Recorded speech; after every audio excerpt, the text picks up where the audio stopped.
Hello friend, welcome to the channel Shri Ram study group. तो आज के इस वीडियो में हम लेकर आए हैं संगीत से जुड़े कुछ महत्वपूर्ण प्रश्न को लेकर फिर से। तो चलिए वीडियो की शुरुआत करते हैं और संगीत से जुड़े प्रश्न के बारे में जानते हैं। तो प्रश्न संख्या है 60। पिछले वीडियो में हम लोग ने प्रश्न संख्या 59 तक किया था। आगे के प्रश्न है 60 नंबर प्रश्न। पश्चात संगीत की रचना जिसका गायन गिरजाघरों में किया जाता है वो है harmony, Chembur, sonata, plain song. Answer हो जाएगा ऑप्शन ए हारमोनी। नेक्स्ट प्रश्न है तानसेन समारोह किस जगह में आयोजित किया जाता है? दिल्ली, आगरा, मध्य प्रदेश, ग्वालियर। आंसर हो जाएगा ऑप्शन डी ग्वालियर। अगला प्रश्न है हरिवल्लभ संगीत सम्मेलन कहाँ आयोजित किया जाता है? तो हरिवल्लभ संगीत सम्मेलन कलकत्ता, मुंबई, दिल्ली, जालंधर। आंसर हो जाएगा ऑप्शन डी जालंधर में आयोजित किया जाता है। नेक्स्ट प्रश्न है वर्ष 2009 में किस संगीतज्ञ को भारत रत्न की उपाधि से सम्मानित किया गया? जाकिर हुसैन, पंडित भीमसेन जोशी, पंडित रविशंकर, लता मंगेशकर। आंसर हो जाएगा ऑप्शन बी पंडित भीमसेन जोशी को 2009 में भारत रत्न से सम्मानित किया गया। अगला प्रश्न की ओर चलते हैं। हजरत अली खान को संगीत क्षेत्र में उनकी उत्कृष्ट सेवाओं के लिए किस उपाधि से सम्मानित किया गया? हजरत अली खान को संगीत के क्षेत्र में उनकी उत्कृष्ट सेवाओं के लिए किस उपाधि से सम्मानित किया गया? ऑप्शन है पद्म विभूषण, पद्मश्री, भारत रत्न, संगीत मार्तंड। तो इसका राइट आंसर हो जाएगा ऑप्शन बी पद्मश्री। पद्मश्री से हजरत अली खान को सम्मानित किया गया था। अगला प्रश्न है किस कलाकार को वर्ष 2018 में पद्मश्री की उपाधि से नवाजा गया? ऑप्शन विश्व मोहन भट्ट, शांता प्रसाद, श्री अंबर अहमद, हरिउप्पर। आंसर हो जाएगा ऑप्शन सी श्री अंबर प्रसाद को वर्ष 2018 में पद्मश्री के उपाधि से नवाजा गया। अगला प्रश्न है सामगान में प्रयुक्त स्वरित स्वरों के अंतर्गत आते हैं स म प, स रे ग, स ध प, नि ध प। आंसर हो जाएगा ऑप्शन ए स म प। सामगान में प्रयुक्त स्वरित में स म प आते हैं। नेक्स्ट प्रश्न की ओर चलते प्रश्न संख्या 67। प्रश्न है प्रस्ताव, प्रतिहार और उद्गीत किसके मुख्य 3 भाग हैं? आर्चिक, गान, सामगान, इनमें से कोई नहीं। आंसर हो जाएगा ऑप्शन सी सामगान। प्रस्ताव, प्रतिहार और उद्गीत सामगान के मुख्य 3 भाग हैं।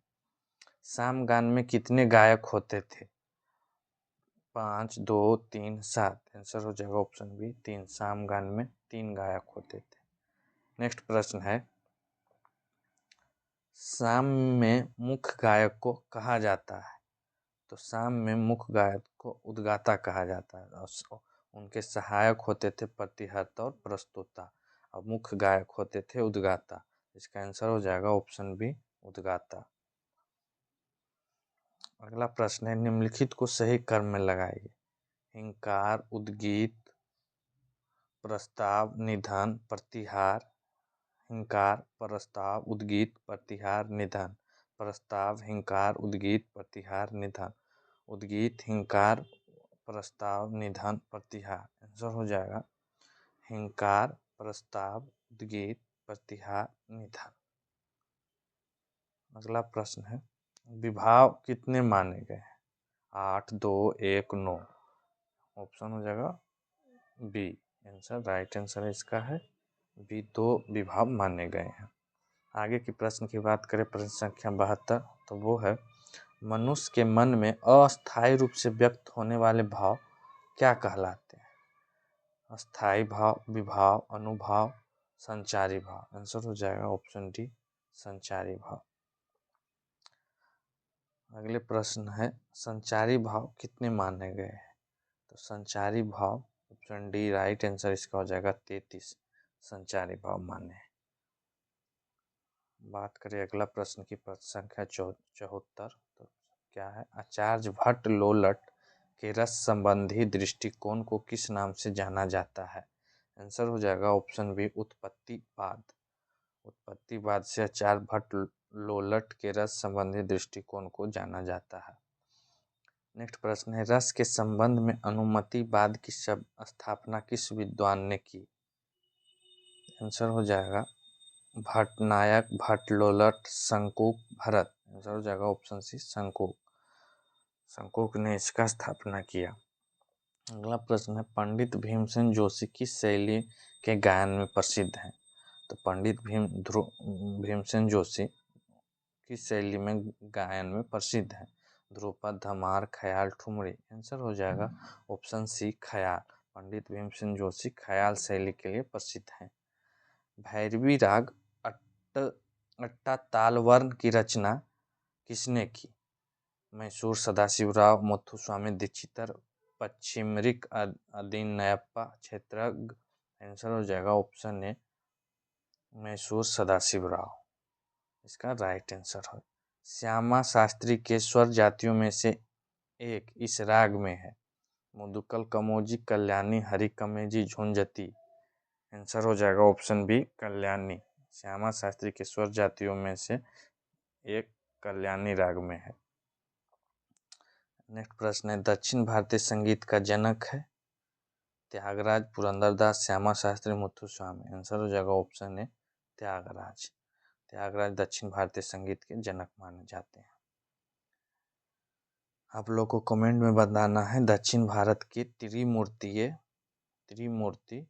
किसे कहा जाता है? दक्षिण भारत के संगीत की त्रिमूर्ति किन्हें कहा जाता है? उनमें से एक का नाम बता देते हैं, त्यागराज है, बाकी दो का आप लोग को कमेंट में बताना है। अगला प्रश्न है, त्यागराज के पितामह जिन्होंने यक्षगान की भी रचना थी कौन थे?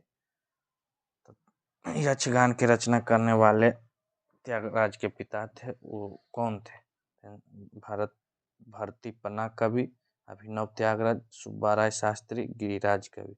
आंसर हो जाएगा ऑप्शन सी गिरिराज कवि त्यागराज के पितामह जिन्होंने यक्षगान की रचना भी की थी, गिरिराज कवि थे। अगला प्रश्न है, नारदीय शिक्षा में खाली स्थान को विशेष महत्व दिया गया है? तो नारदीय मूर्छना, ग्राम, सामवेदीय स्वर, रागवर। नारदीय शिक्षा में सामवेदीय स्वर को विशेष महत्व दिया गया है, इसका राइट आंसर हो जाएगा ऑप्शन सी। अगला प्रश्न है, प्रश्न संख्या 82, नारदीय शिक्षा में कितने ग्रामों का वर्णन किया गया? 9, 2, 7, 5। आंसर हो जाएगा ऑप्शन सी 7। नारदीय शिक्षा में 7 ग्रामों का वर्णन किया गया। आगे के प्रश्न बात करें, प्रश्न संख्या 83, नारदीय शिक्षा के अनुसार 1 साडव, 2 पंचम, 3 मध्यम, 4 षडज ग्राम, 5 साधारित, 6 कौशिक मध्यम, 7 मध्यम ग्राम, ये क्या है? ये सभी ग्राम है। ऑप्शन सी इसका राइट हो जाएगा, ये सभी ग्राम। अगला प्रश्न है, मतंग कृत बृहदेशी ग्रंथ की रचना किस शताब्दी में हुई थी? तो 9वीं शताब्दी, 8वीं शताब्दी, 7वीं शताब्दी, दूसरी शताब्दी। इसका राइट आंसर हो जाएगा ऑप्शन बी 8वीं शताब्दी। बृहदेशी की रचना 8वीं शताब्दी में हुई थी। प्रश्न क्या आगे चलते हैं, तो आगे प्रश्न है, मतंग ने बृहदेशी ग्रंथ में किसकी बृहद रूप से व्याख्या की है? प्रबंधाध्याय, देशी राग, मधुशंती, श्रुति। आंसर हो जाएगा ऑप्शन बी देशी राग। बृहदेशी ग्रंथ में विदेशी राग का बृहद रूप से व्याख्या की गई है। आगे का प्रश्न है, पंचवादम कहाँ के मंदिरों में बजाया जाता है? तो पंचवादम तमिलनाडु के मंदिरों में बजाया जाता है, इसका राइट आंसर हो जाएगा ऑप्शन ए तमिलनाडु। तमिलनाडु के मंदिर में पंचवादम बजाया जाता है।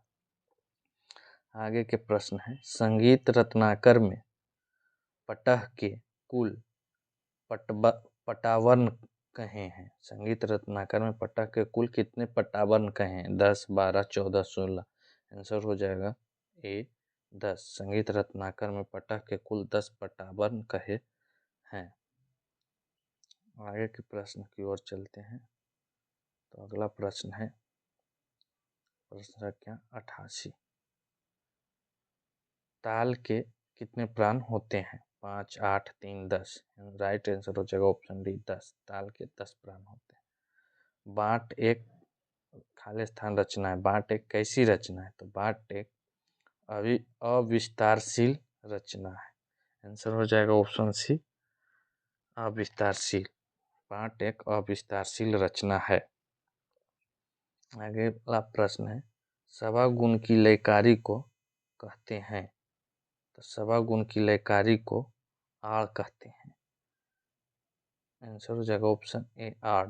बियाड को आड़ निहारी सभी लयकारी के प्रकार हैं, तो उसमें सवा गुण को आड़ कहते हैं।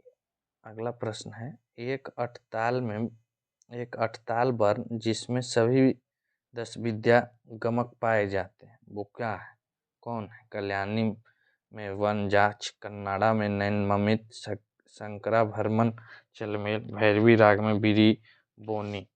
आंसर हो जाएगा ऑप्शन सी शंकराभरणम चलमेल। नेक्स्ट प्रश्न है, निम्नलिखित में किस राग में च्युत पंचम मध्यम आता है? बेगडा बराली, कल्याणी, कुताला बराली। आंसर हो जाएगा ऑप्शन सी कल्याणी। कल्याणी राग में च्युत पंचम मध्यम आता है। आगे की बात करें, माटू पद का मुख्यार्थ है। किसी बंदिश का प्रारंभिक स्वर, किसी बंदिश का साहित्य, बंदिश की धुन, एक विशिष्टता।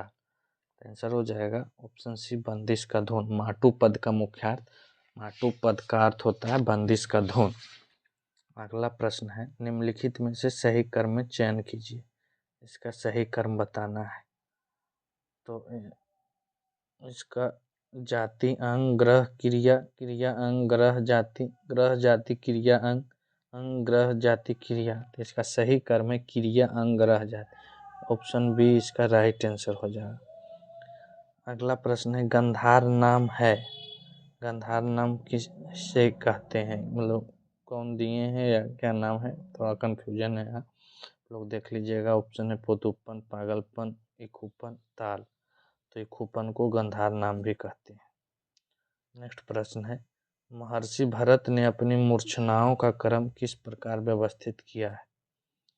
तो महर्षि भरत ने अपनी मूर्छनाओं का क्रम अवरोही, आरोही, तीव्र या मध्यम किस प्रकार से किया है? तो इसका राइट आंसर हो जाएगा ऑप्शन ए अवरोही। महर्षि भरत ने अपनी मूर्छनाओं का क्रम अवरोही क्रम में तय किया। अगला प्रश्न है, मतंग की मूर्छनाओं का क्रम किस प्रकार से? तो मतंग की मूर्छनाओं का क्रम अवरोही, आरोही, संचारी, अंतरायण में से किस प्रकार?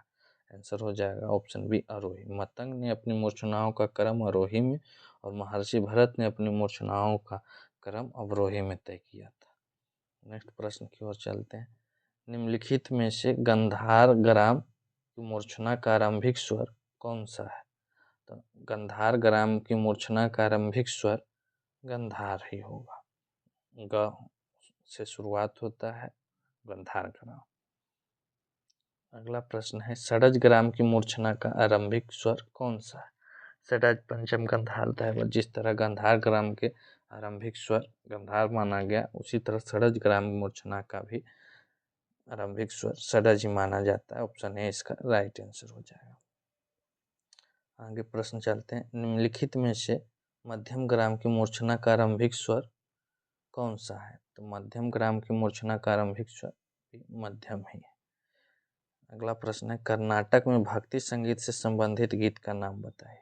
तो कर्नाटक में भक्ति संबंधित से गीत का नाम है जाति स्वरम, जवाली, पदम, तिल्लाना। तो इसका राइट आंसर हो जाएगा ऑप्शन ए जाति स्वरम तिल्लाना। भरतनाट्यम का कौन सा रूप है ये आप लोग को बताना है। तमिलनाडु में भरतनाट्यम नृत्य होता है, उससे संबंधित तिल्लाना है। तिल्लाना का मतलब क्या होता है भरतनाट्यम में, इसका कैसे प्रयोग है, इसके बारे में आप लोग को कमेंट में बताइएगा जरूर। अगला प्रश्न है, संगीत रत्नाकर ग्रंथ मद्रास के किस पुस्तकालय में? ओरिएंटल लाइब्रेरी, मद्रास पुस्तकालय, राजकीय पुस्तकालय, इनमें से कोई नहीं। आंसर हो जाएगा ऑप्शन ए ओरिएंटल लाइब्रेरी। संगीत रत्नाकर ग्रंथ मद्रास के ओरिएंटल लाइब्रेरी में है। नेक्स्ट प्रश्न है, निम्नलिखित में से दक्षिणात नामक को पहचानिए। तो दक्षिणात नामक है त्रिप, ढालू, कंपितलिन। इनमें से दक्षिणात गमक क्या है? तो दक्षिणात गमक ढालू है। ऑप्शन बी इसका राइट आंसर हो जाएगा। अगला प्रश्न है, दक्षिण भारतीय स्वर जाति के कितने खंड होते हैं? तो दक्षिण भारतीय स्वर जाति के कितने खंड होते हैं, ऐसा प्रश्न में पूछ रहा है। ऑप्शन है 3, 2, 5, 4। राइट आंसर हो जाएगा ऑप्शन ए 3। दक्षिण भारतीय स्वर जाति में 3 खंड होते हैं। जावली शब्द कर्नाटक के किस शब्द से उत्पन्न हुआ है? जबला, ज्वाला, जावल, इनमें से कोई। इसका राइट आंसर हो जाएगा ऑप्शन सी, जावल। जावल शब्द से जावली शब्द उत्पन्न हुआ है। अगला प्रश्न है, छपेली नृत्य कहाँ का लोकप्रिय नृत्य है? छपेली नृत्य कहाँ का लोकप्रिय नृत्य है? तो गढ़वाल, कुमाऊं, शिमला, कुल्लू। तो छपेली नृत्य कुमाऊं का लोकप्रिय नृत्य है। अगला प्रश्न है, झांसी। झांसी नृत्य किस प्रदेश का परंपरागत लोक नृत्य है? तो झांसी नृत्य राजस्थान का परंपरागत लोक नृत्य है। झांसी समझकर आप लोग उत्तर प्रदेश नहीं समझिएगा, झांसी नृत्य राजस्थान का परंपरागत लोक नृत्य है। अगला प्रश्न है, कला नृत्य किस जगह का प्रसिद्ध लोक नृत्य है जिसका आयोजन गोकुल अष्टमी के दिन किया जाता है? काला नृत्य किस एक लोक नृत्य है जिसका आयोजन गोकुल अष्टमी के दिन किया जाता है, कहाँ किया जाता है? ऑप्शन है महाराष्ट्र, उड़ीसा, केरल, कर्नाटक। आंसर हो जाएगा ऑप्शन ए, महाराष्ट्र। काला नृत्य महाराष्ट्र में किया जाता है। महाराष्ट्र प्रांत के किसानों का धार्मिक लोक नृत्य कौन सा? तो महाराष्ट्र प्रांत के किसानों का धार्मिक लोक नृत्य के बारे में पूछा। चट्टा नृत्य, गौरीचा नृत्य, रौफ नृत्य, टिपरी। तो महाराष्ट्र प्रांत के किसानों का गौरीचा नृत्य एक धार्मिक लोक नृत्य माना जाता है। अगला प्रश्न है, मणिपुर राज्य का अनुष्ठानिक लोक नृत्य जो कि तलवार और भालों के साथ किया जाता है कौन सा है? तो मणिपुर राज्य का अनुष्ठानिक लोक नृत्य जो कि तलवार और भालों के साथ किया जाता है, ऑप्शन है थयम नृत्य, पुर्गी नृत्य, थगता नृत्य, पनिहारे नृत्य। तो आंसर हो जाएगा ऑप्शन थी थांगटा नृत्य, जो कि एक अनुष्ठानिक लोक नृत्य है, मणिपुर का है थांगटा नृत्य। इसे मार्शल आर्ट भी कहते हैं। अगला प्रश्न है, नाट्यशास्त्र के कौन से अध्याय में ध्रुवा गीत का उल्लेख मिलता है? 32वें, 33वें, 31वें, 34वें। आंसर हो जाएगा ऑप्शन डी 34। 34वें अध्याय में ध्रुवा गीत का उल्लेख मिलता है। अगला प्रश्न है, भरत के अनुसार एक वस्तु में निबद्ध गीत क्या कहलाता है? ध्रुवा, परिगीतिका, मद्रक, चतुष्पदा। तो भरत के अनुसार एक वस्तु में निबद्ध गीत ध्रुवा कहलाते हैं। ऑप्शन ए इसका राइट आंसर हो जाएगा। अगला प्रश्न है, भारत के अनुसार मतलब भरत होगा, भरत के अनुसार ध्रुवा एवं उनकी वस्तु को सुमेलित कीजिए। एक वस्तु में निबद्ध गीत, दो वस्तु में निबद्ध गीत, तीन वस्तु में निबद्ध गीत, चार वस्तु में निबद्ध गीत। सूची 1 है, सूची 2 में है परिगीतिका, मद्रक, चतुष्पदा, ध्रुवा। तो इसका एक वस्तु में निबद्ध गीत को परिगीतिका कहते हैं, दो वस्तु में निबद्ध गीत को मद्रक कहते हैं, तीन वस्तु में निबद्ध गीत को चतुष्पदा कहते हैं, चार वस्तु में निबद्ध गीत को ध्रुवा कहते हैं। तो वस्तु में निबद्ध गीत ध्रुवा कहलाते हैं, लेकिन वहाँ चार वस्तु में अगर निबद्ध गीत उसे ध्रुवा कहते हैं। एक वस्तु को परिगीत का, दो वस्तु को मद्रक, तीन वस्तु में निबद्ध उसको चतुष्पदा कहते हैं, चार वस्तु को ध्रुवा कहते हैं। अगला प्रश्न है, ध्रुवा गान के साथ वाद की संगति होती है? तो ध्रुवा गान के साथ वाद की संगति नगाड़ा, वीणा, पुष्कर, चित्रा, वीणा। आंसर हो जाएगा ऑप्शन ए, नगाड़ा की संगति होती है। ध्रुवा गान में गति का सम दिखाने के लिए दोनों हाथ से ताली बजाई जाती थी, उसे क्या कहते हैं? ध्रुवा गान में गति का सम को दिखाने के लिए लोग दोनों हाथ से ताली बजाते थे, उसे क्या कहते हैं? ऐसा प्रश्न पूछा जा रहा है। ऑप्शन है सन्निपात, विनिपात, गीतिका, चतुष्पदा। आंसर हो जाएगा ऑप्शन सी, परिगीतिका। दोनों हाथ से ताली बजाया जाता था जिसको कि परिगीतिका कहते। अगला प्रश्न है, अलाउद्दीन खां के गुरु कौन थे? अलाउद्दीन खां के गुरु वजीर खां थे। ऑप्शन बी इसका राइट आंसर हो जाएगा। अगला प्रश्न है, पंडित निखिल बनर्जी के गुरु कौन थे? तो पंडित निखिल बनर्जी के गुरु अलाउद्दीन खां थे। ऑप्शन ए इसका राइट आंसर। और अलाउद्दीन खां के गुरु वजीर खान थे। तो इसका प्रश्न संख्या 117 का राइट आंसर हो जाएगा ऑप्शन ए, अलाउद्दीन खां। पंडित निखिल बनर्जी के गुरु अलाउद्दीन खां थे। अनोखे लाल मिश्र किस ताल के बोलों को जादूगर कहे जाते हैं? अनोखे लाल में जो कि एक तबला वादक थे, वो एक उनके बारे में ऐसा माना जाता है कि वो एक ताल ऐसा था, ताल के बोल ऐसा था जिसके जादूगर कहे जाते थे। तो ताल निम्नलिखित में से दिया हुआ है एक ताल, धमार ताल, तीन ताल, चार ताल, तो इन चारों तालों में तीन ताल, ऑप्शन सी इसका राइट हो जाएगा। तीन ताल के बोल धा धिन धिन धा धिन धिन धा तीन तीन ता धिन धिन धा, इसके एक जादूगर माने जाते थे। तीन ताल तो जादूगर माने जाते थे। अगला प्रश्न है प्रश्न संख्या 119, उस्ताद हबीबुद्दीन खां तबले के किस बात से संबंधित? तो उस्ताद हबीबुद्दीन खां तबले के अजराड़ा, दिल्ली, रामपुर, रामसहा, तो ऑप्शन हो जाएगा ऑप्शन ए अजराड़ा बात से संबंधित थे। अगला प्रश्न है त्रिताल के जादूगर कहे जाने वाले अनोखे लाल मिश्र तबले के किस बात से संबंधित थे? तो त्रिताल मतलब तीन ताल, अभी ऊपर हम लोग ने देखा तीन ताल के जादूगर कहे जाते थे अनोखे लाल मिश्र, तबला से संबंध रखने, वो तबला के किस बात से संबंधित थे? अजराड़ा, बनारस, दिल्ली, सहसवान, तो आंसर हो जाएगा ऑप्शन बी बनारस। बनारस बात से संबंध रखते थे अनोखे लाल मिश्र। अगला प्रश्न है उस्ताद अलाउद्दीन खां संगीत अकादमी द्वारा आयोजित संगीत समारोह है? उस्ताद अमीर खां संगीत समारोह, उस्ताद अलाउद्दीन खां संगीत समारोह, कुदौसी संगीत समारोह, शिखा सिंह संगीतांजलि संगीत समारोह। ऑप्शन हो जाएगा ऑप्शन ए उस्ताद अमीर खां संगीत समारोह। अलाउद्दीन खां संगीत अकादमी द्वारा उस्ताद अमीर खां संगीत समारोह मनाया जाता था। ऑप्शन ए इसका राइट आंसर हो जाएगा। अगला प्रश्न है उस्ताद फैयाज खां संगीत सम्मेलन का आयोजन होता है? आगरा, दिल्ली, ग्वालियर, बनारस। उस्ताद फैयाज खां संगीत सम्मेलन आगरा में आयोजित किया जाता है। ऑप्शन ए इसका राइट आंसर हो जाएगा।